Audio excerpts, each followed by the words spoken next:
This isn't a podcast on labeling product marketing. This is a podcast for product marketing managers who feel misunderstood internally.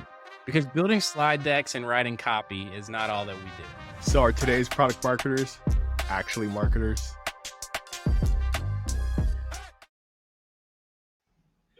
All right. Hello, everybody, and welcome to another episode of We're Not Marketers. I'm one of your guest hosts today. Let's go. Eric Holland, the one and only Franken Marketer. Toss it over to you, Zach. Yep, this is Zach Roberts right here. I forgot what my position is. I think Sales it's water boy. Yeah, you're the water boy. Sales water boy. Last episode you said sales deck intern, and then was like, I guess we have. Gab's like, you ain't taking my role. And last but not least, Gab. You want to tell everyone about you? Yeah, Gab Bugeaud, sales deck intern. I just do sales deck until I die. All right. Feeling alive after every page. That's right. And we have got one of my favorite guests of the season on today. Maybe it's because I've met him in person. Maybe it's not. But we've got Zach Messler on today. And for those who don't know Zach personally, he is an absolute legend in PMM. He's been doing this for well over 20 years. He's now doing a more of advisory consulting role where he's helping people like us and other founders and companies who need help with their messaging. So, Zach, I'm going to give you the mic and tell everyone a little bit more about yourself. Yeah, sure. Hi, guys. It's great to be here. Really appreciate it. I've been looking forward to this for a while. But yeah, so I'm Zach Messler. I spent 20 years plus in product marketing for enterprise tech, SaaS, whatever you want to call it.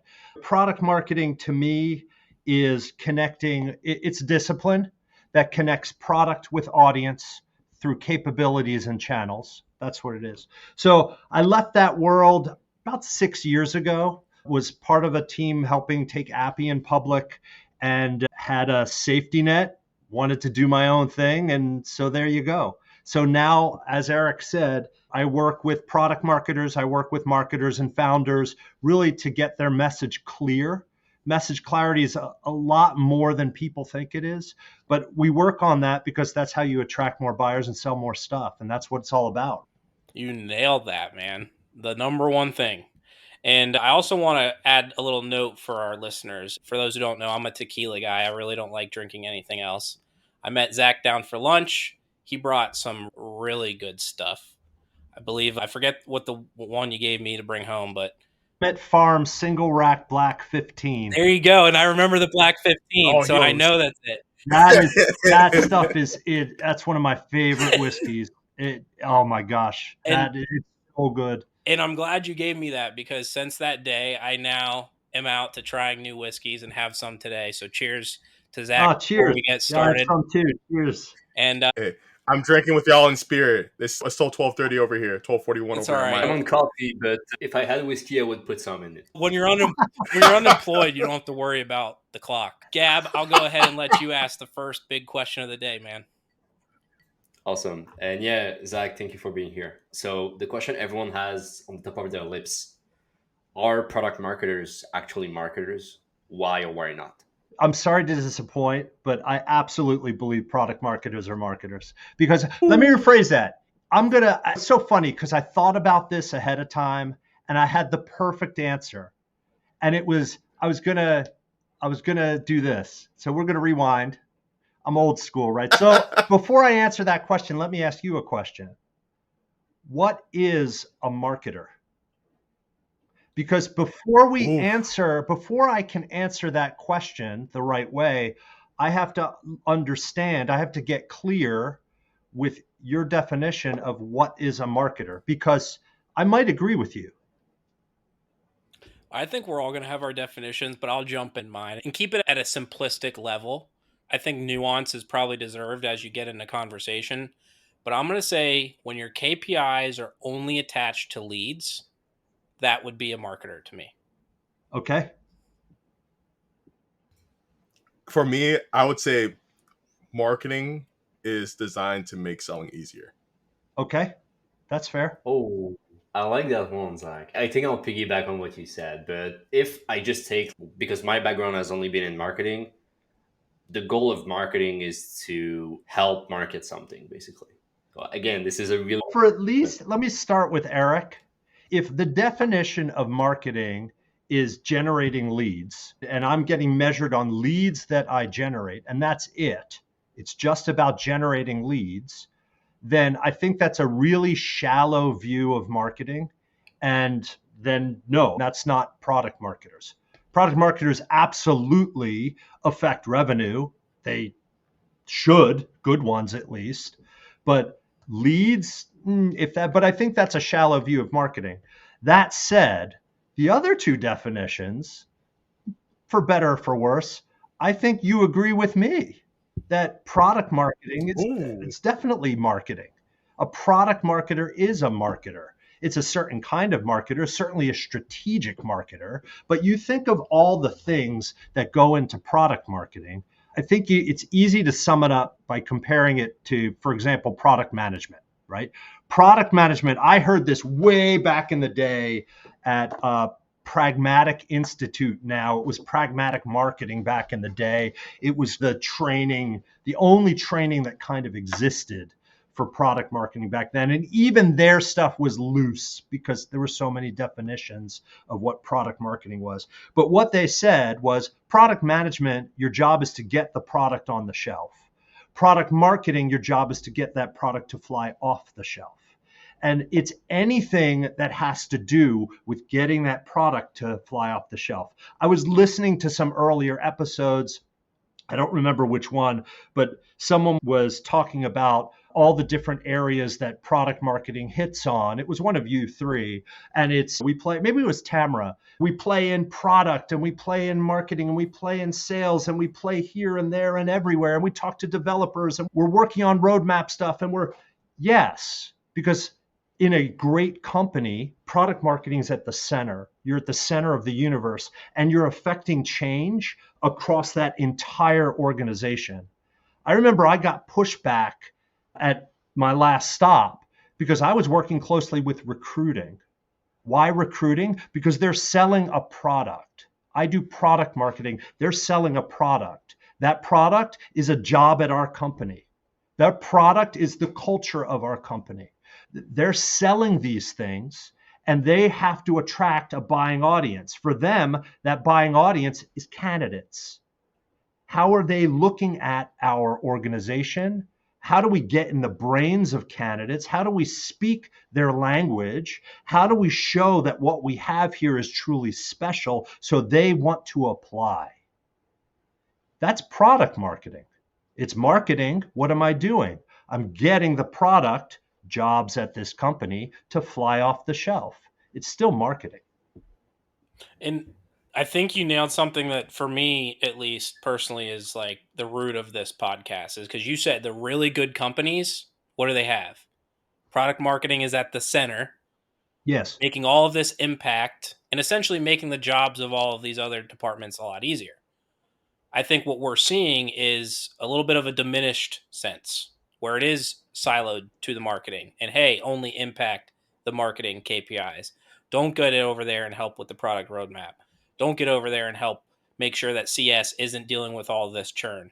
Don't get in there and enable the team in the right way, providing strategic messaging frameworks so they're not going out there just shooting at the hip.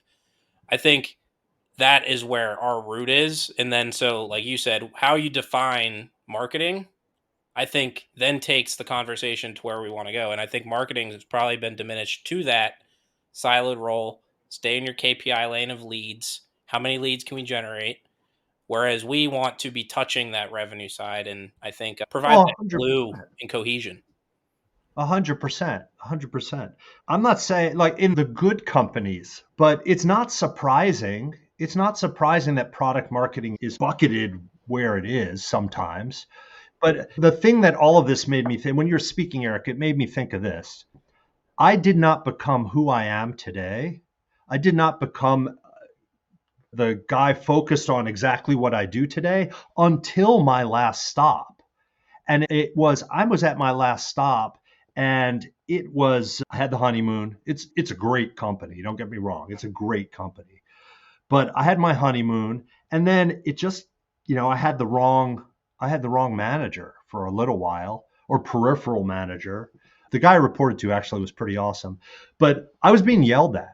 I was being told what I needed to do all the time, what I needed to say, telling me to write data sheets when I was starting the product marketing organization at this company, write data sheets. And I got to a point at this company where I was ready to leave.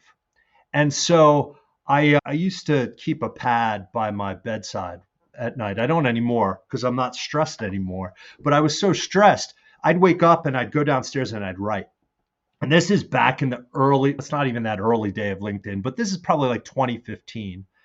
And I went downstairs, I woke up and I had an epiphany. And I wrote something out and I posted it on LinkedIn because I figured it's 2 a.m. I figured, you know what? If I wait till tomorrow, I'm going to lose my nerve.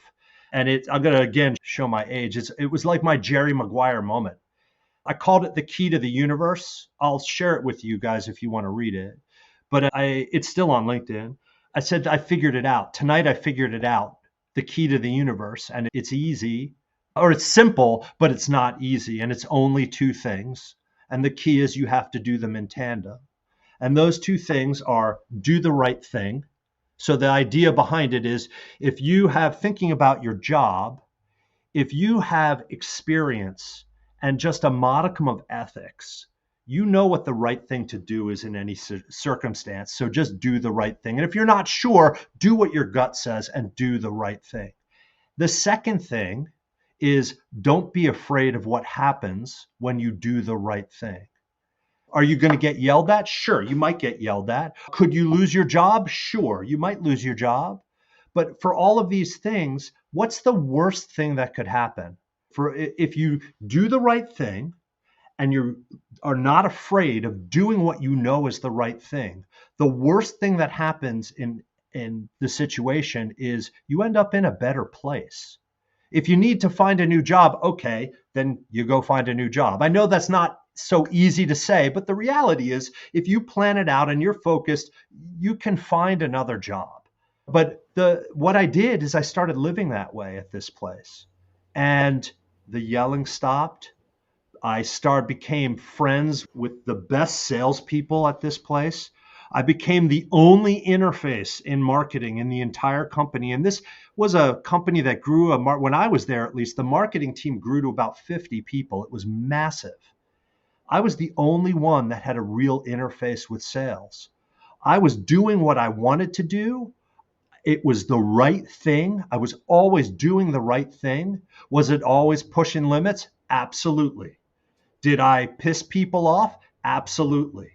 Did I maybe get pushed out? Yeah, maybe. That's a story for offline, I think. But I'd do it again. And I became who I am because of that experience. That bad experience turned into the best experience.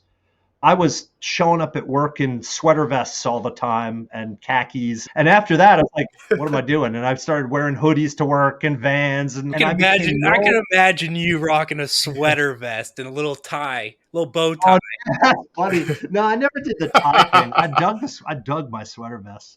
Now, sometimes I still wear them with T-shirts.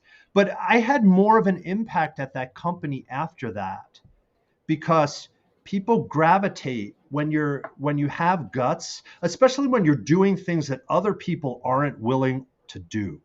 They're too scared to do it. I think the best product marketers in the universe, they have to have big time guts. You have to be willing to stand up for stuff. The last big sales kickoff I did at this company, the founder of the company, founder CEO, brilliant guy, has built an amazing company. It was 2017 and he got bit by the story bug, and he used to always address people at sales kickoff and he'd deliver the new corporate deck. And sales was told they had to memorize it and use it and all that stuff. And marketing was involved. I was involved in that. I was in those circumstances, that slide, move this 3 pixels to the left guy, make this pretty. I was that guy. But I knew what he was going to say. And the way that he positioned the storytelling was our product is the best. It's the hero of this story. And he delivered a case study slide about a client, and he positioned our company as the hero.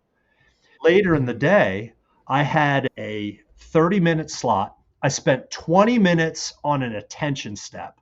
I'll spare you the details, but I sang parts of 8 songs on stage. It was fun. But I talked about really the science of storytelling. I started out, I'm not sparing you the details. I started out talking about what was the study? Olfactory perception. So I found this study that was done by Northwestern University a few years earlier. It was on olfactory perception. Perception is just the concept that you can predict a smell before you smell it. And so I started with a bunch of roses. I ran in from the side door and I was late. I was purposefully late. I ran in, grabbing attention. Everyone's looking, where is this guy? And I said to the guy introducing to me, you know how hard it is to find roses in this place, but they smell great. You already know that. And here's why. And I explained the study and why you can, the combination of your sense of smell and your memories mean that you can predict smells before you smell them. It's why roses are either going to be awesome or shit and nothing in between. It's why when you see a skunk or just a picture of a skunk, you make that face because, oh, it's gross.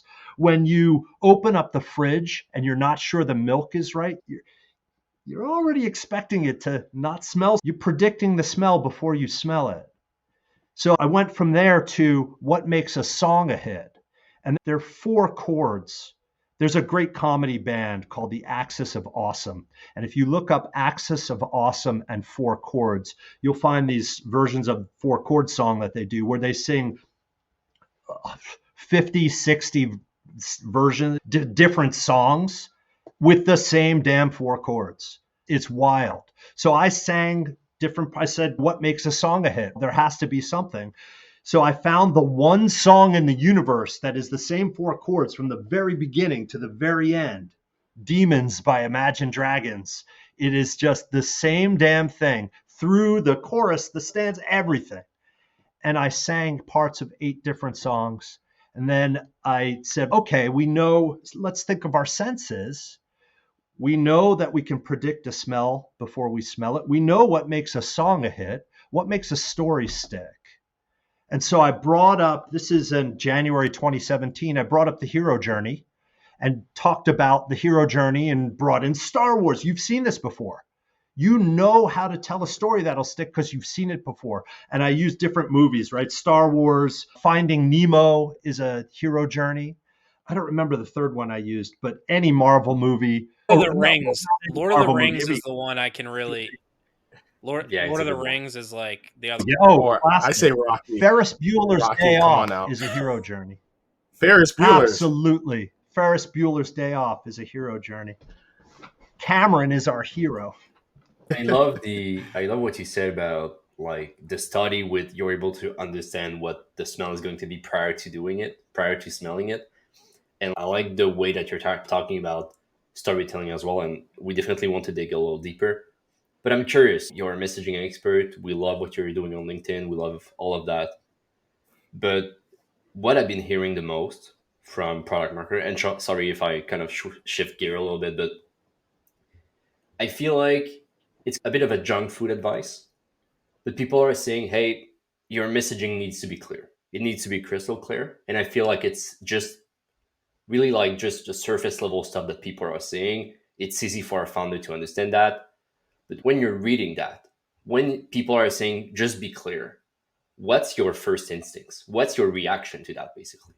You're right. You hear it, you see it all the time. Oh, it has to be.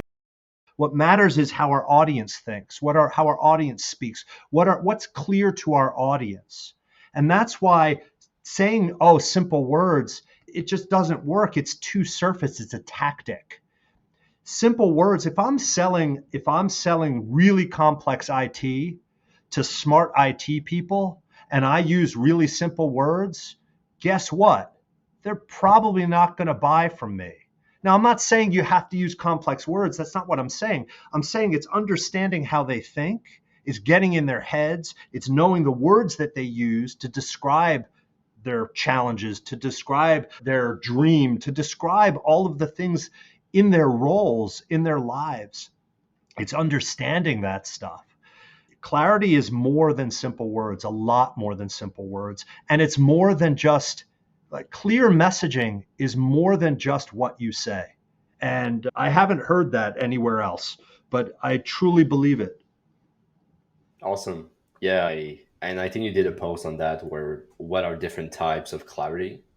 Oh, yeah, I Just the way did you- one today. Yeah. In clarity, there's a pyramid, it's a hierarchy of clarity. And you can see where different companies are on it when you know what it is. But it starts with clarity of product. What are we selling? And when I say product, obviously, product, service, even an idea, anything that we're selling, we want someone to buy. I want someone to buy my idea. It doesn't mean that they're going to give me money for it, but they're going to buy in. So that's a product in this world. So clarity of product. So what is it? What is it that we're selling? I do something called a message clarity workshop, mostly with small teams, like small companies, founders, usually Series A or pre-seed, pre-seed, seed, and Series A are great for this because we got to get clear first with what they're selling. What is this thing? How does our audience see this thing? What does this thing do? What are all the different things this thing does? So that's clarity of product. Then after product, there's clarity of audience. Any company that has product marketing in place probably has but probably has clarity of audience also. They should. Audience is, who are we selling to?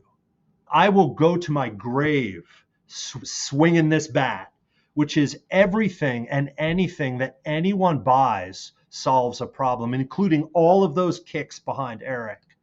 Everything that anyone buys solves a problem. It may not be the problem you think, but is absolutely solving a problem.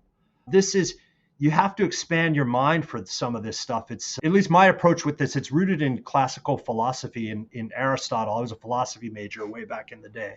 And Aristotle talked about essence. And I don't remember the ancient Greek, I should, but he said the essence of something is the thing that makes the thing be the thing that makes the thing be the thing. That's what we're going for with clarity of product. What is the thing that makes this thing be the thing? So clarity of product, clarity of offer, clarity of problem. So what is this barrier? What is this problem that our audience has that we know we address? What is it? How does it show up? What are the nuances of it? Clarity of product. The next level, which very few move from problem, is clarity of outcomes. They don't finish this. And it's not just outcomes with us. It's not just what happens when you buy our product, which you need to know to be able to create great product messaging for sure, benefit statements and that sort of thing. But it's not just about us. It's what is the outcome when they do nothing? What's the outcome? Inertia. You have to know, when does that outcome get to the point where they're so fed up with it and sick, I'm getting ahead of myself, but so fed up or sick of it that we make sense. What's the outcome? What are the outcomes if they do something else? Whether that's using a competitor or a homegrown thing, or what are the outcomes? It's not just the outcomes though. It's in that outcome level. It's what are the effects? What are all the things that happen? Not just this one big outcome. What are all the effects from that outcome? What's the business impact from all of these effects? What's the impact on our audience? All this stuff is intertwined. And then at the top level, and I shared a great example of a company that clearly has this in place, all of this in place right now today. It was an ad, it was Slack's first ad. I saw it actually on a Caitlin Burgoyne post today, and she was making a different point, but the ad was just so incredible. Clarity of feeling, right? It's the emotions, clarity of feeling. How does all of this stuff make our audience feel? How do they articulate those feelings? How do those feelings show up? What's the lingo they use to describe those feelings? The nuance they use when they're talking about these feelings, or talking about these problems, or talking about the outcomes, or talking about their jobs, that's all emotion, that's all feeling. You can say things, you can say something and have completely different meaning with nuance, completely different meaning. And that you're talking about clarity, right? And you said, Gab, you said it's subjective. That's exactly right. And if I go to market, the example I love to use is one I heard years ago. He said, if I was selling fitness equipment to The Bowflex? to You trying to sell me the Bowflex, didn't- Zach? yeah, there you go. He didn't really pull out the. I'm selling fitness equipment to postpartum moms. I could say something like, get back to your pre-baby weight. It would be true. Or I could say, fit into your skinny jeans. And oh yeah, or get back that skinny jean feeling again. And it's totally different. It's totally different. Man, That's Zach, knowing your audience. Zach would be getting slapped across the head saying, get back to your pre-baby weight. No, that. I know I would. And it's funny because I was I mean, thinking you this is just probably took not a the great only example to share. It's probably not a great example to share. I think it was a But- great example. You Yeah. can take that same route, right? Get back into these pants. You framed it one way. You took it, framed it a different way, and I know which one's going to buy those skinny Yes. jeans. So I think that's a great example for any listener out there on the context that you provide in the problem, Mhm. I think, right, as well, that you Oh, attach you to just that. hit on something, Eric. Dude, You just hit boom. on something. Boom. So that's this the difference in your message. all comes back. This all comes back to, I call them the clarity questions, but it all comes back to the clarity questions. The clarity questions, all of this. This is how I had a successful 20-year career in product marketing. Because in tech, I am not technical at all. I don't have a technical bone in my body, not a single one. And yet I worked in tech and in product marketing. We said it, the first thing I said, what's product marketing? You connect the audience with the product. You connect the product with the audience. To do that, you must be the expert in the product. You must be the expert in the audience. You have to understand them. You have to get to the essence of those things to be a great product marketer. So I had to figure out a way to get to the essence. So like I said, I leaned in on what I knew. So Aristotle, I came up with 3 questions. They are big rock questions. And I asked everybody and anybody, developers, product managers, salespeople, executives, customers.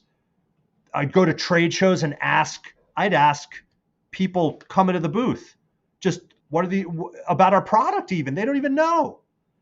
And the 3 questions are, what is it? What is this thing at its essence? What is it? What does it do? Again, at its essence, if there's one thing that it does, what does it do?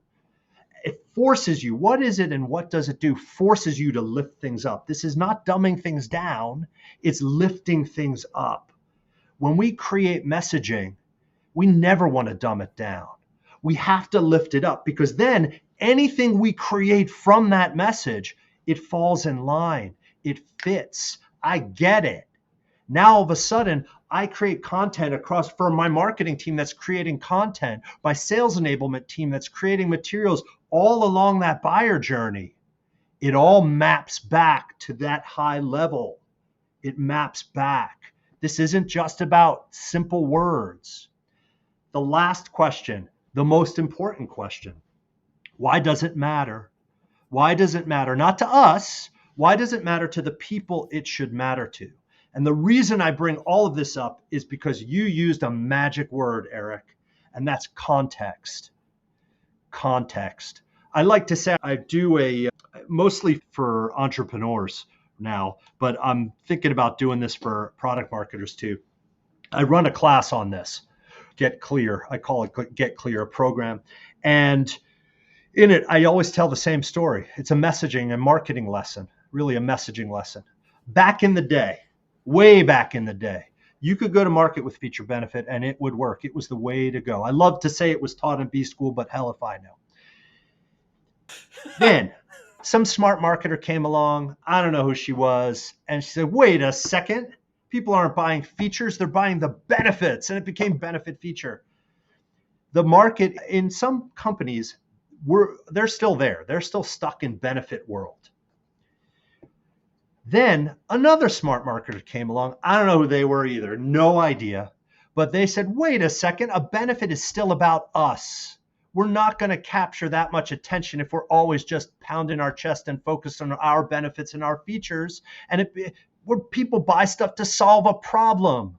So we're going to be problem solution. Yes, that's where solutions marketing came from, which is just another name for product marketing, by the way. Solutions. We're going to sell solutions, problem, solution, problem, solution. Most of the market is still here or in benefit feature, probably most in problem solution. The problem with problem solution is buyers are savvy and buyers are smart. And they can sniff out someone fear-mongering and trying to sell me because they're pounding the problem from a mile away. So the new formula for all of this is context, problem, solution.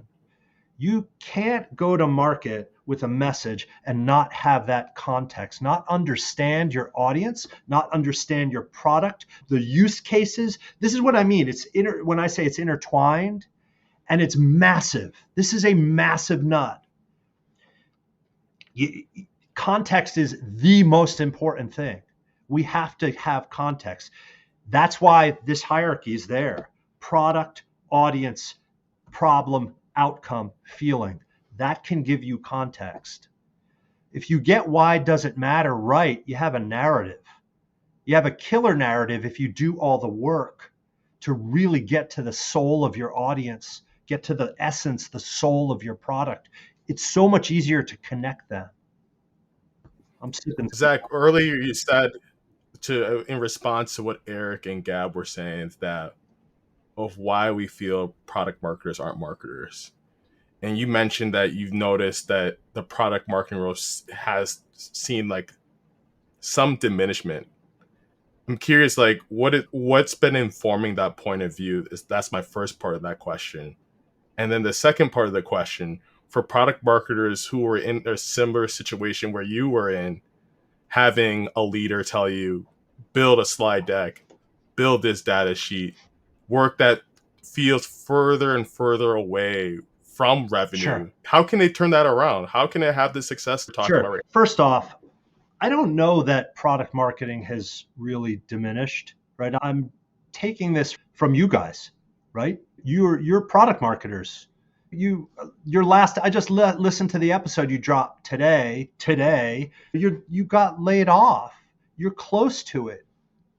Product marketing doesn't have to be diminished. And I really do believe that it's not, look, it's easy for me to say, right? I know it's easy for me to say because I'm not the person in that role, but it is what you make of it. It's 100% a role, what you make of it. And it's having the right attitude there and having the right strategies to be able to push back. So one of the things that I started doing, I got this from a mentor of mine. I worked with him for 10 years, brilliant marketer, amazing guy. Rob, love you, buddy. I came to him because I had a VP of sales. This is way back. But I had a VP of sales. I was building product marketing out. I was doing so much sales enablement stuff for this company. I had a salesperson come to me and say, I need a deck, or I need a data. I think it was a data sheet or a deck or something. I need something. I need a deck for this specific to this customer. Can you build it for me? I can't. I don't have the time. He went to his boss. I got called into the VP of sales. And she's like, why can't you do this? Why can't you do this? And it was such pressure, like, we're going to lose this deal because you're not putting forth this effort. You're not being a team player. So what I brainstormed with my boss and what we came up with is something I used then for the rest of my career in product marketing. He said, let's draw up a contract. We're going to write up a contract right now and say, we will commit Zach will commit to building this deck and get it done today. So you have it for your meeting tomorrow. In return, you, salesperson, are going to commit that this deal will close. And then on the signature line was my name, his name, my boss's name, his boss's name, and the CEO. And I brought that to the salesperson who brought it to his boss. And she's, what is this? What is this? And I said, it's a contract. You are knocking me off of the things that I am trying to build here to make your entire sales team better by focusing on one opportunity. I am happy to help. I want to drive revenue. And so there shouldn't be a problem if so-and-so is being truthful that having this deck is going to close the deal, then there shouldn't be any problem signing this contract. Guess what happened? I didn't do the deck. They closed the deal anyway. They did not sign the contract. And that ended. I did not have any more requests like that. Now, there's a whole other story. This could be another podcast, really, another episode, really, on, okay, then how do we wrangle in all the salespeople doing all their own shit? That's a whole other discussion. I'm happy to come back on and have that discussion. But it's getting creative with your approach. And it's not, you never want to be combative, ever. Never want to be combative. But it's coming up with different ways so that it's clear that you mean business. It's clear that you know that what you do generates revenue and you're a part of that team. You said it earlier, one of you, I think it was Eric, might have been Gab. Product marketing makes marketing better. Product marketing makes sales better. Product marketing makes everything in the organization that is customer facing better. Including the product. Oh, indeed. That's true. Not even the product, I guess, is customer facing, but absolutely. Look, product marketing, if you're not on the front line with your sales team, if you're not there getting market feedback in the moment, everybody listens, the gong calls, like everybody listens to that. Go out. I'm sure your salespeople are still doing in-person meetings. I am sure of it. Especially if you're verticalized and going across industries. There's some verticals where they only do in-person meetings. So go, frickin' go. I used to go 1 day a week was for sales calls. Do it 1 day a week. Commit. Event. What do you think about events? Better marketer. Same thing with events? Like going to events? Oh, events are awesome. Holy crap. Don't get me started on trade shows. Holy crap. So I'm biased, admittedly. I started my career in tech as trade show guy. And that's how I got into product marketing, because I started doing logistics. Then I got more responsibility. I was responsible for everything in the booth. So the messaging, what are we going to say to get people to come into the booth? I was responsible then for what are we going to show? What's going on the sales team? What products do we need to really move? What do we want to show? Who are the right people to have in the booth? How do we train them up so they're saying the right things to get people to want to not just have a demo, but then book a meeting with us? And it just went on and on. Trade shows are the single best thing to go for new product marketers or new marketers at all. If you're new in a company, if you're listening to this and you've been in a company for a month or two max, go to a trade show. Go to your company's next trade show. Oh my gosh. And then talk to people. Have real conversations. To be a great marketer, look, I get it. Some people are introverted. They're not comfortable doing that. Get uncomfortable. Talk to people. Because you just have real conversations. You ask one how question. That's the strategy I would have. I teach my team. This is the strategy you have at a trade show as a product marketer looking to learn. What is the big hairy thing, the big hairy gorilla, the problem, the trend? What's the thing that's on everybody's mind at that show? Whatever it is. You walk up to someone and you say, you're at the booth, so it's fine to walk up to people. They expect it. Hey, how are you dealing with insert big hairy gorilla here? Shut the hell up. Just listen. Just listen. And then you can say something like, if I could show you right now a way that starts to address this, would you be interested in seeing a demo? Guess what? They're all going to either say yes or no, I don't have time right now, but I'll come back. And because you spend that time and you listen to them, they're different. There are other tactics to to really get people to open up. I highly recommend every product marketer get and read this book.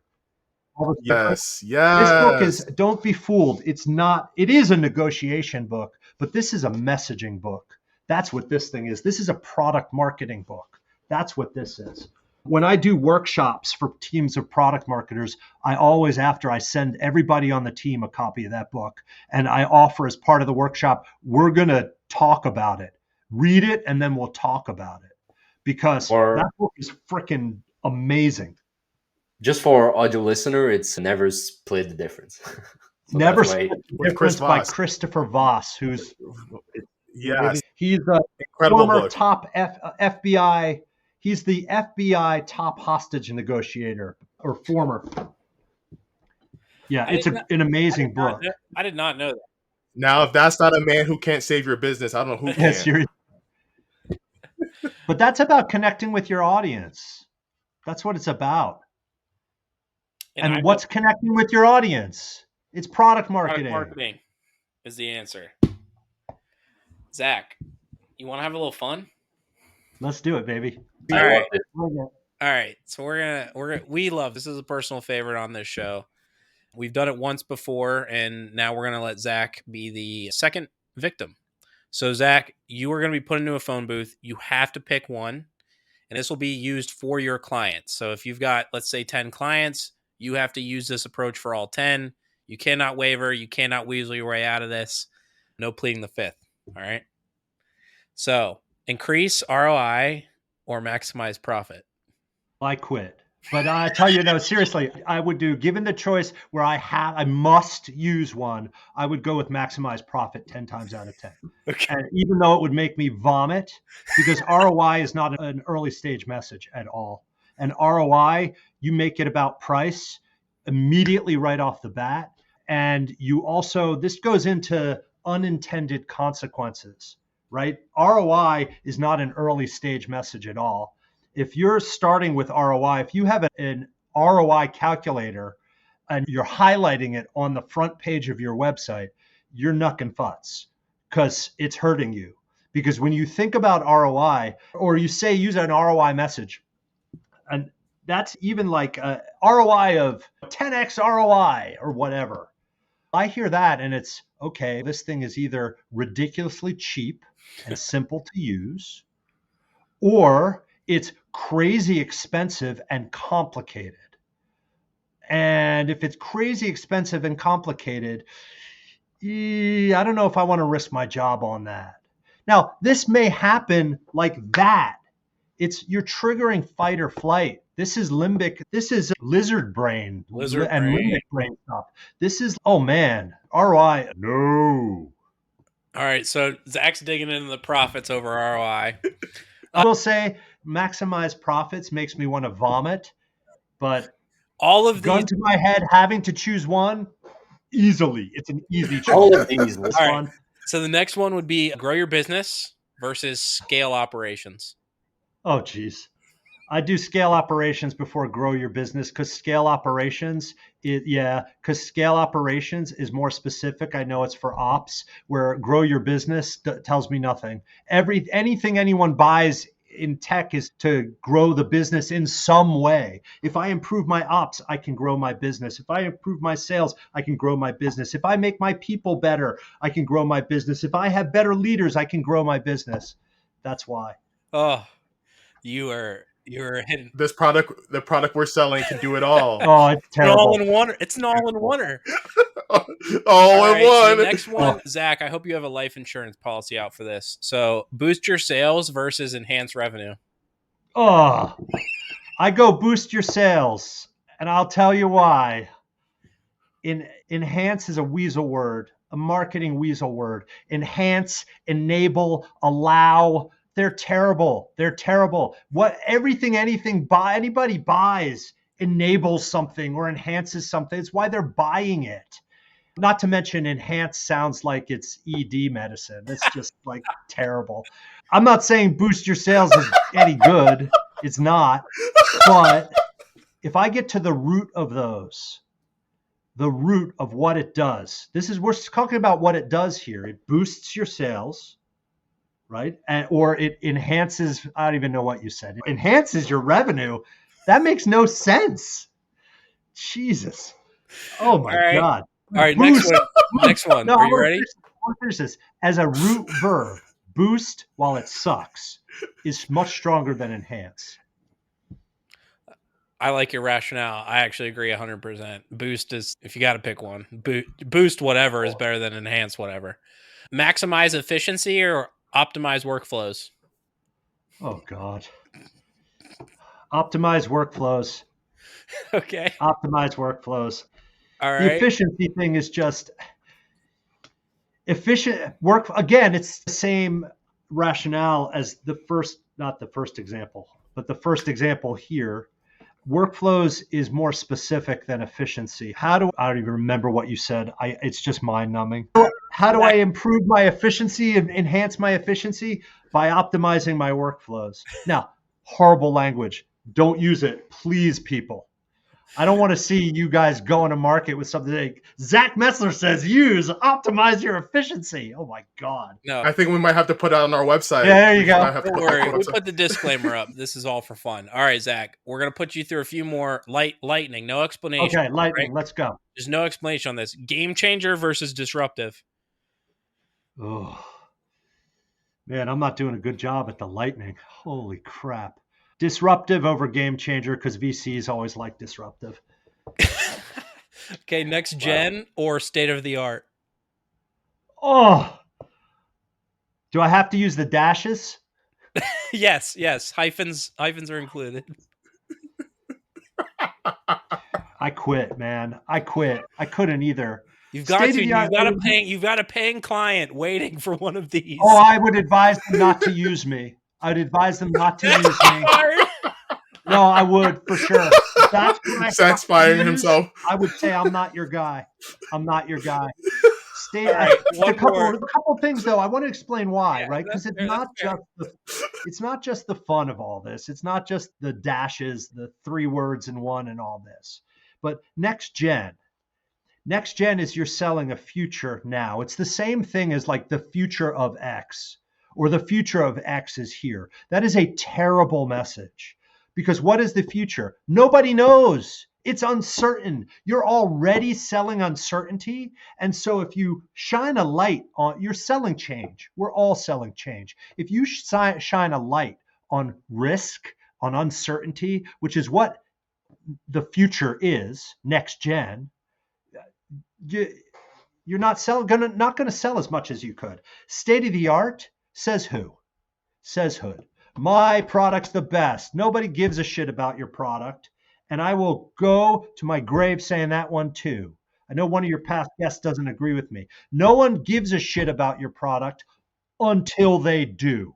And if you go to market thinking that your audience already knows about your product and already wants to know about your product, you're drinking too much whiskey, man. The first rule of product messaging, oh, that's exactly right. And a lot too much of it. The first rule of product messaging is you don't talk about the product.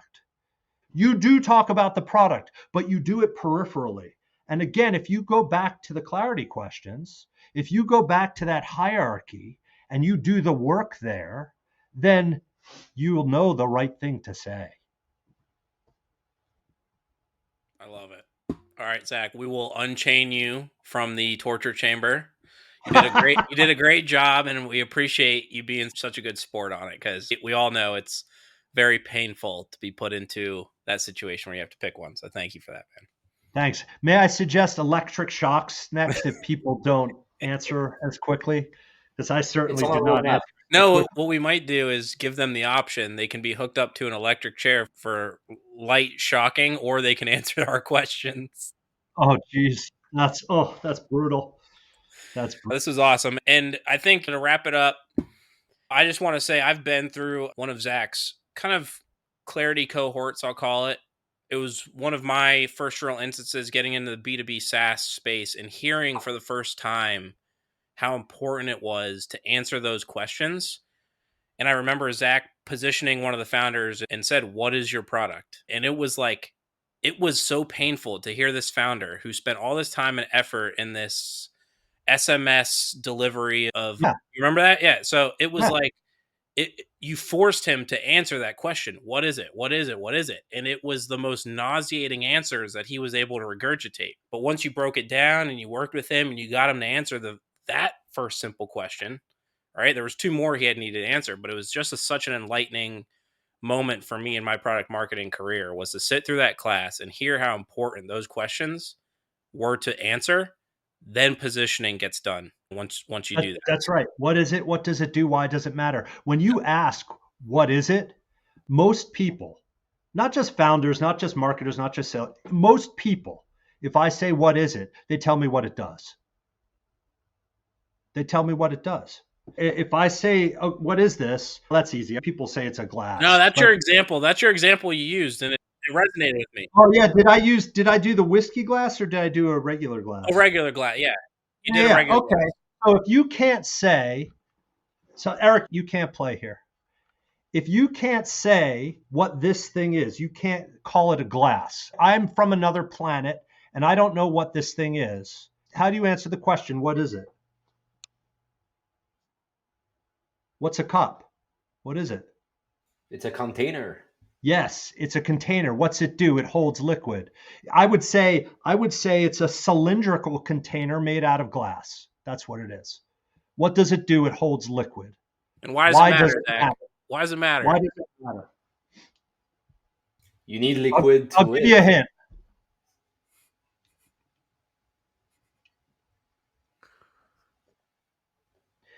Here's why it matters. Remember, context is important. Context, problem, solution. When you come on a killer podcast and you want to make a good impression, you talk a lot on these podcasts, you get an interview, your throat gets a little dry, you want to have a little seltzer because you love it and it quenches your thirst. It wets your throat so you can keep talking. You have a choice.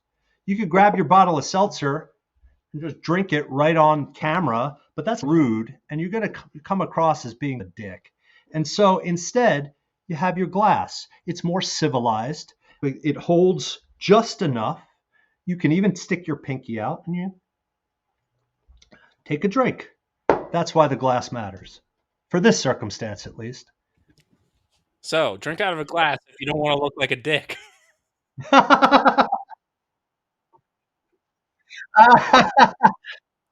No, it was, and honestly, Zach, I've loved the conversation. You've dug real deep into some things that matter. I know a lot to me. I know Gab loves some messaging as well. And truthfully, this was a great way to spend a Thursday afternoon. I know you're doing more of a consulting advising role. So for everyone else listening in, where can they find you? Where can they keep up with your new happenings? And any other leave behind information for the group? Sure. So first off, connect with, if you're listening to this and you liked what you heard or you learned something, connect with me on LinkedIn.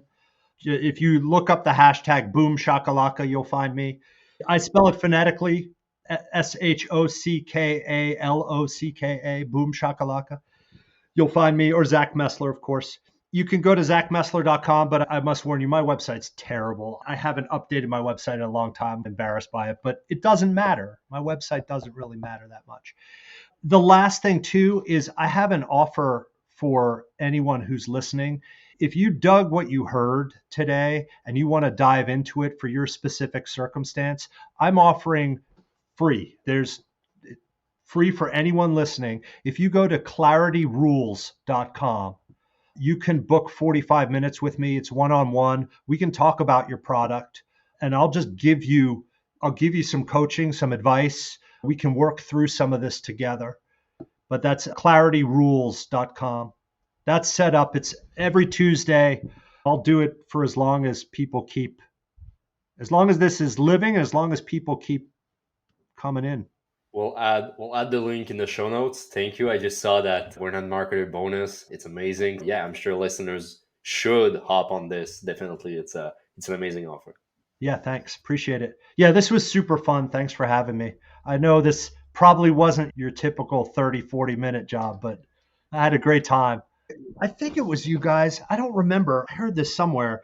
It was someone talking about really doing what you love to do. Oh no, it was today's episode. You were talking about the ability to do whatever you love to do. And maybe it's time to go off and do my own thing, whatever. I do what I love. I love this stuff. I live and breathe this stuff. It's awesome. My favorite thing, one of my favorite things, my most recent favorite thing is I started doing product messaging workshops for product marketing teams. I did one in the Bay Area a couple weeks ago. So much fun. And what we do in that is we dive deep. We answer those 3 questions together. I teach the team how to answer the questions.